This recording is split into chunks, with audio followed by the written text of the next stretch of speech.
गौतम इस वक्त जिस शख्स से रहा था वो और कोई नहीं, उसके पापा रघुवेंद्र सिंह राठौड़ के मुंशी कमल स्वरूप थे, जो रंजौड़ की रॉयल फैमिली से बिलोंग करते हैं। गौतम रघुवेंद्र का सबसे छोटा बेटा था, जो असल में रंजौड़ के राजकुमार थे। गौतम अपने पैलेस सुमेर भवन में ही बड़ा हुआ था। ये कहना गलत नहीं होगा कि वो सोने की चम्मच लेकर पैदा हुआ था, लेकिन जैसे जैसे गौतम बड़ा होता गया, उसके दिल में बाहर की दुनिया को जानने पहचानने की दिलचस्पी बढ़ती चली गई। वो हमेशा से अपनी शाही जिंदगी से तंग रहता था। और फिर एक दिन रघुवेंद्र ने उसकी शादी अपने खास दोस्त की बेटी दीपशिका के साथ तय कर दी।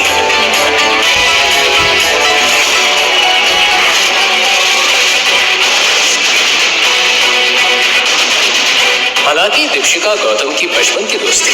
वो उससे प्यार नहीं करता था, पर उसकी फैमिली कुछ सुनना नहीं चाहती थी। इसलिए जिस दिन शादी तय हुई, गौतम सजे हुए मंडप को सूना छोड़कर भाग निकला।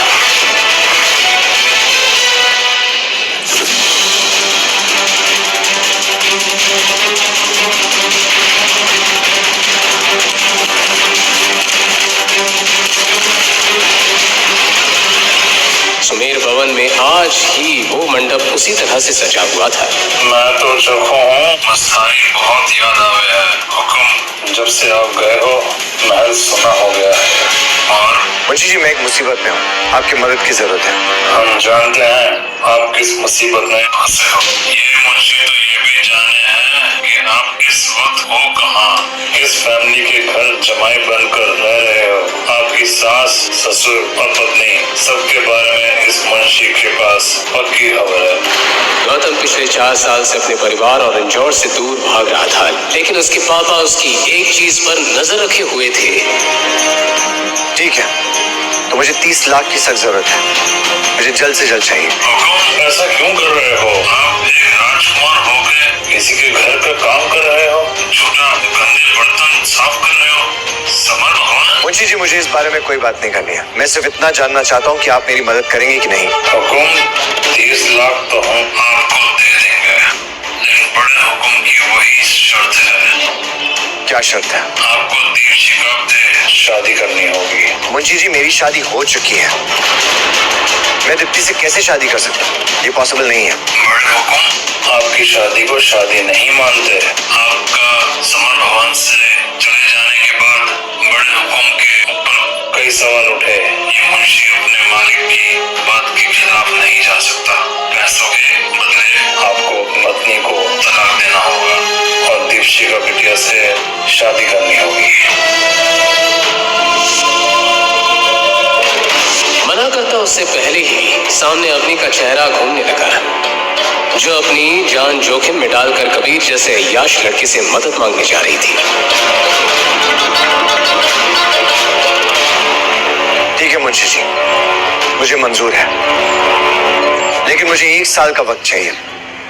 मैं खुद ही अग्नि को छोड़ दूंगा और बड़े हुक्म जिससे चाहते हैं मैं उससे शादी कर लूंगा। जहाँ 4 साल आपका इंतजार किया है, वहाँ 1 साल और सही। बड़े हुक्म भी ये बात सुनकर खुश हो जाएंगे। लेकिन मेरी भी एक कंडीशन है। इस 30 लाख के साथ साथ मुझे एक और चीज चाहिए, मुझे चैरिट ग्रुप चाहिए। Chariot group? लेकिन क्यों?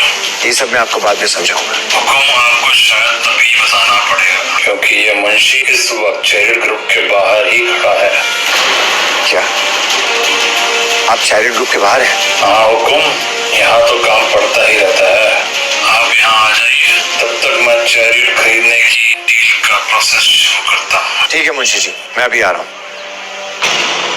गौतम मुंशी जी के काम करने के तरीके को जानता था। मुंशी कमल स्वरूप अपनी बोली के धनी थे, जिनके आगे बड़े बड़े लोगों का मुंह बंद हो जाता था। गीता अभी भी अवनी को कबीर के पास जाने को बोल रही थी। जल्दी से पहले चेक ले आता हूँ, तभी मैं अवनी को कबीर के पास जाने से रोक सकता हूँ। अरे भैया रुकिए रुकिए, रोता मत, चलिए आगे लीजिए, जल्दी लीजिए। गौतम को देखते ही मुंशी जी की आंखों की कोर गीली हो चुकी थी। भैया रोको रोको रोको रोको। जिस गौतम को दुनिया पिछले 4 साल से एक नॉर्मल सा इंसान समझ रही थी, उसका सच आज सिर्फ मुंशी जी ही जानते थे। गौतम आज भी इतने पैसे का मालिक था कि चैरियट जैसी 10 कंपनीज को वो पलक झपकते ही खरीद सकता था।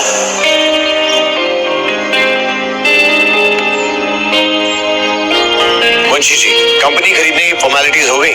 आपके फोन आते ही मैंने सारी फॉर्मेलिटीज पूरी कर दी, बस आपके साइन करने की देरी है।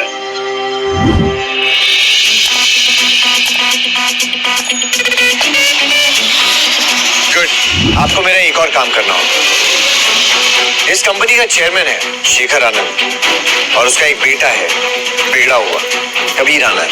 मैंने सुना है शेखर आनंद के इशारे के बिना इस कंपनी में पत्ता तक नहीं हिलता। बिल्कुल सही। नाइस। मुझे लगता है शेखर आनंद ने काफी काम कर लिया है, अब उसे आराम की जरूरत है। इस कंपनी से सीधा उसे जेल भेजने का इंतजाम किया जाए। अब इस सारी कंपनी की पावर आप ही के हाथ में है, आप जो चाहे वो कर सकते हो। आप चाहो तो खुद भी चेयरमैन की पोस्ट संभाल सकते। नहीं मुंशी जी, मुझे चेयरमैन की पोस्ट नहीं चाहिए। एक बात बताइए, इस कंपनी का वाइस चेयरमैन कौन है? अभिनव गुप्ता। तो फिर अभिनव गुप्ता को कॉल करके बता दीजिए कि इस कंपनी तरह की चमक साफ दिखाई दे रही थी।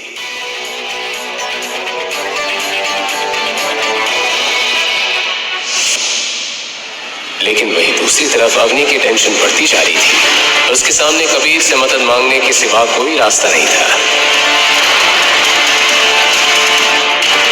इधर गौतम और मुंशी जी को ऑफिस के अंदर देखते ही एक 32 साल की औरत ने उन्हें केबिन के बाहर रोक दिया। तुम दोनों अंदर कैसे आ गए, वो भी बिना किसी से पूछे? ये औरत शेखर आनंद की पर्सनल सेक्रेटरी शालिनी थी, जो मुंशी जी की पहचान से वाकिफ नहीं थी। मैं यहाँ के चेयरमैन मिस्टर गुप्ता से मिलने आया हूँ। मिस्टर अभिनव गुप्ता इस कंपनी के वाइस चेयरमैन हैं और वो तुम जैसे सेल्समैन से बिना अपॉइंटमेंट के नहीं मिलते हैं। तो आप यहाँ से निकलो वरना मैं सिक्योरिटी बुलाऊं। सिक्योरिटी। गौतम के फोन पर अवनी का फोन आने लगा। इससे पहले कि वो फोन उठाकर जवाब देता, उसका मोबाइल लो बैटरी के कारण स्विच ऑफ हो गया। तुम जानती भी हो किससे बात कर रही हो? ये जोधपुर के मुंशी जी, मुझे लेट हो रहा है, गुप्ता जी को बुलाइए प्लीज। हेलो। अभिनव गुप्ता मुंशी जी को अच्छे से जानता था। वो अपने काम छोड़कर तुरंत अपने केबिन से बाहर आ गया। देखो, मैं तुम दोनों को लास्ट वार्निंग दे रही हूँ। मिस कामिनी, ये तरीका है आपका गेट से बात करने का? सॉरी सर, लेकिन शट अप। तुम्हें पता है ना, तुम्हारी इस बदतमीजी की वजह से तुम्हें इस कंपनी से निकाला जा सकता है।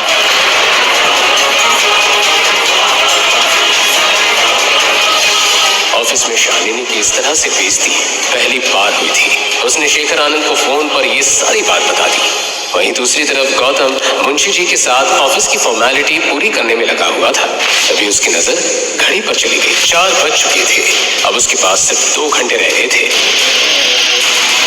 वो जैसे ही डॉक्यूमेंट साइन कर ऑफिस से बाहर जाने लगा तो उसे बाहर एक आदमी दिखाई दिया, जिसकी आंखों में गुस्सा भरा था। ये सब यहाँ क्या हो रहा है? और अभिनव, तुम्हारी इतनी हिम्मत कि तुम अपने आप को चेयरमैन कराने लगे और शालिनी को फायर कर दिया। कमीने, तेरी हिम्मत कैसे हुई?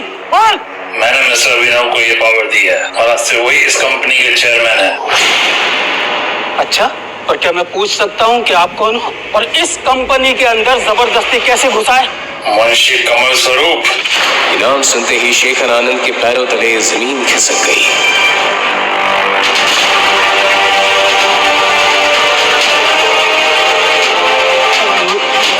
मिस्टर कमल, आपने मुझे पहले नहीं बताया। आप मुझे पहले इन्फॉर्म कर देते तो हाँ, एक काम करते हैं, आप मेरे केबिन में चलिए, वहां चल के बात करते हैं। हाँ? मिस्टर आनंद, बातचीत का वक्त निकल चुका है। इस कंपनी के आड़ में आप क्या काले धंधे चला रहे हैं हमें अच्छे से पता है।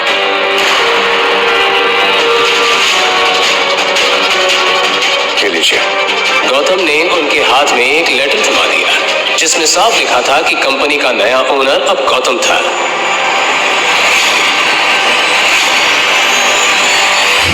मुंशी जी, मिस्टर गुप्ता आपसे बात करनी है, आइए। वहीं केबिन के अंदर आते ही गौतम ने अपनी घड़ी में टाइम देखा। वक्त निकलने के साथ ही उसके दिल में अवनी और उसकी फैमिली के लिए चिंता बढ़ती जा रही थी। मिस्टर अभिनव, आज से आप इस कंपनी के चेयरमैन हैं। इस कंपनी के सारे फैसले आप ही लेंगे। मैं पूरी ऑनेस्टी के साथ काम करूंगा सर।